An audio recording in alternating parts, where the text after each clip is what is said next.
Welcome to The Explainer. If you're watching us on YouTube, you probably already know just how fast modern politics shifts. But today, we're zooming in on the actual, literal mechanics of how power is being consolidated right now in the West Wing. Based on our source material, we're going to unpack the ideological foundation and the incredibly rapid political consolidation that is defining Vice President J.D. Vance's tenure.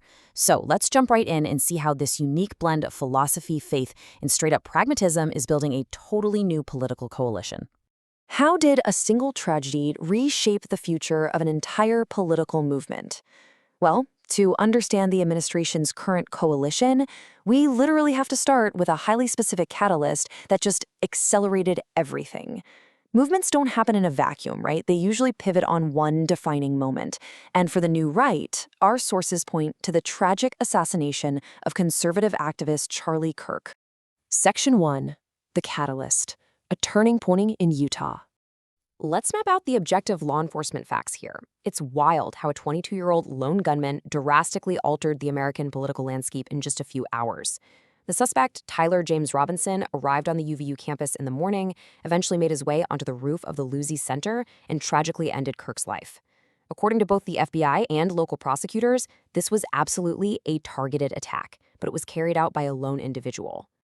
Now, what's really fascinating here is the stark contrast between the FBI's criminal investigation and the administration's immediate political framing of the event. The official law enforcement findings pointed to a lone shooter tied to the scene by DNA with zero evidence of a broader left-wing conspiracy. But the administration's immediate response was to attribute the attack to an organized radical left network, and they officially labeled Antifa a terrorist group. Without endorsing either viewpoint, we can objectively see how this massive gap in the narrative served a highly strategic political purpose. Driven by that narrative of an organized threat, the administration didn't wait around. They swiftly requested a massive $58 million security supplemental. And they didn't stop at just funding. Our source documents detail executive orders and presidential memos that directed federal agencies to effectively choke off funding for left-aligned groups. They took a national tragedy and immediately translated into hardline, concrete policy. Section 2. Absorbing the youth empire. Moving on from the immediate fallout, Vance really leveraged this moment to consolidate his base. He didn't just mourn an ally. He took direct, immediate action to integrate Kirk's massive grassroots network, Turning Point USA, right into his own political portfolio. For a politician eyeing the future, locking down the loyalty of this highly activated youth demographic, that was absolutely crucial for establishing himself as the true heir apparent to the MAGA movement. Just days after the shooting, Vance literally guest-hosted a 2-hour special edition of The Charlie Kirk Show, live-streamed straight from his ceremonial office in the Eisenhower Executive Office building. It's a brilliant illustration of seamlessly stepping into the void left by the tragedy. He merged institutional White House power with grassroots youth media to speak directly to millions of passionate followers.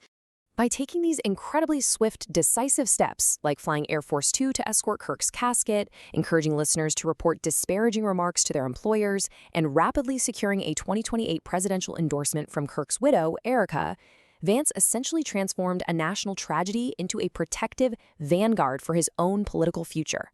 Honestly, it was a masterclass in political consolidation.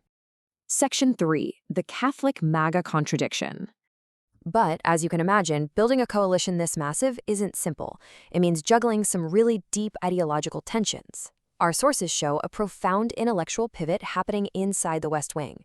A new cohort of thinkers has actively pushed the administration away from its traditional evangelical Protestant roots and shifted it toward Catholic social thought. This is an ideology that fundamentally challenges traditional American liberalism, leaning heavily into community and tradition. But here is where it gets incredibly complicated. There's a huge inherent contradiction between the pro-labor theology Vance identifies with and the actual deregulatory economic reality of the administration's stated policy. Look at this. Catholic social teaching heavily supports the right to unionize and progressive taxation. Meanwhile, actual administration policy weakens the National Labor Relations Board and pushes tax cuts for corporations. The environmental stance clashes too, prioritizing fossil fuels over critiques of unbridled capitalism. So, the real key takeaway here is that Vance selectively harnesses the moral authority of his faith, all while supporting policies that often directly contradict its core economic tenets. He leans way into the cultural conservatism of his post-liberal identity, fighting what he calls wokeism, while quietly accepting the mainstream MAGA economic agenda that clearly favors market individualism over communal welfare. Section 4. The Neo-Reactionary Blueprint. So you might be wondering, how does he justify bypassing traditional institutional norms? To understand his approach, we actually have to look away from theology for a second and turn toward his Silicon Valley influences. Specifically, unitary executive theory and neo-reaction. This is a philosophical framework that flat-out rejects liberal democratic processes. Instead, it favors technocratic elitism, centralized power, and completely dismantling the administrative state. This deep institutional skepticism is the true blueprint for Vance's executive approach. Just listen to this quote from billionaire Peter Thiel, Vance's primary mentor and patron.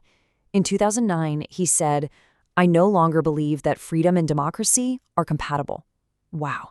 That philosophy right there lays the literal groundwork for the administration's radical restructuring of government.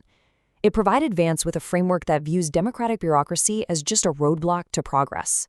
And Vance translates Thiel's abstract philosophy into concrete action. He endorses RAGE, which stands for Retire All Government Employees. He publicly dismisses judicial oversight, literally saying he doesn't care what the judges think. He embraces Viktor Orban's Hungary as a working model and directly challenges the constitutional separation of powers. He is prioritizing ultimate executive authority over traditional American checks and balances. Section 5. Navigating the Radical Fringe. How does the administration handle the radical fringe when loyalty clashes with optics? Because centralizing power and building a populist base means having to manage the most extreme factions of the Republican Party. And that brings us to a highly volatile challenge, the Groyper movement. Get this. Our sources cite reports estimating that 30 to 40% of young conservative staffers across congressional offices and the administration actually follow white supremacist Nick Fuentes. That is a staggering statistic. It shows that dealing with extremism isn't just some marginal fringe issue for Vance. It is a massive, core operational dilemma right inside his own building. And this dilemma objectively reveals Vance's highly pragmatic political calculus. On one hand, Fuentes launched vile racist attacks against Vance's own wife, Usha, which prompted Vance to publicly tell his attackers they can eat shit. Rightfully so. Yet, behind the scenes, Vance actively demanded that Elon Musk rehire a radical Doge staffer, and he defended the reinstatement of an administration staffer who had white supremacist posts. So, keeping the loyalty of his radical, highly mobilized base ultimately outweighs maintaining professional optics. Section 6. Synthesizing a new coalition. Okay, let's tie all these ideological threads together to see the big picture. Vance's vice presidency is a deliberate, calculated synthesis of post-liberal traditionalism, near-reactionary executive power, and highly mobilized grassroots populism. By absorbing Charlie Kirk's youth empire, selectively navigating the massive internal contradictions of his own faith, and pragmatically managing a radical fringe, Vance has truly cemented himself as the architect of a new political era. So I'll leave you with this final thought. If this pragmatic consolidation of power is the blueprint for the new right, what does it mean for the future of American democratic institutions? That single catalyst continues to send ripples through the very foundation of how the country is governed.